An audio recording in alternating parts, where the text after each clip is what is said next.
Every single week, whenever I drop my MMA Lawcast episode, it seems like I always get multiple messages in regards to what's the best parlay. Thus, I bring to you the Locky Trinity. I'll be dropping this free 3-leg parlay for every UFC event on Thursdays of fight week, so make sure you guys keep your eyes peeled for that. So without further ado, let's get into the UFC 284 Locky Trinity. Kicking things off, we got Shane Young in the second fight, coming in as a -135 favorite. I think that this is a great comeback fight for him, and although his opponent Blake Builder is a squeaky clean 7-0-1, I do believe he leaves a lot of openings in the striking realm that Shane Young can take advantage of.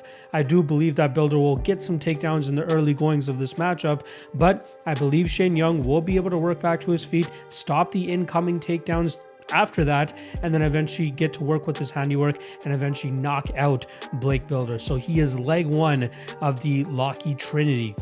Secondly, we're going to go with Jack Jenkins coming in at -345, a little bit chalky as a lot of the fighters are on this card, but of all the chalk, I think that Jack Jenkins is the best of them.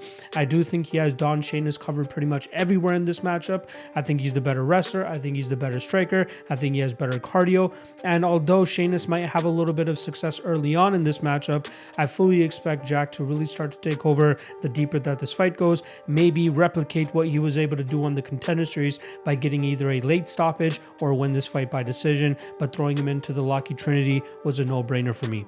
And ending it off, we got to go with the rising prospect, the super hot prospect, taking his biggest step up in competition here, but I think he passes it with flying colors. I am talking about one Jack Della Maddalena coming in at -315 over Randy Brown.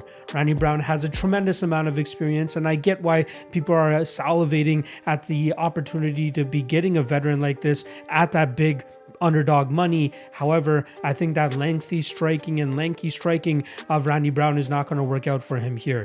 Jack Della Maddalena does a great job in terms of throwing in combinations, throwing in bunches to close the distance whenever he's at a reach disadvantage and getting through with that 5th, 6th, 7th shot that he normally throws in his combinations. He doesn't just throw 2 or 3 shots. This guy goes deep into his combinations, and that's usually what it takes to close that gap. But whenever you're at a reach disadvantage, just as he'll be here against Randy Brown.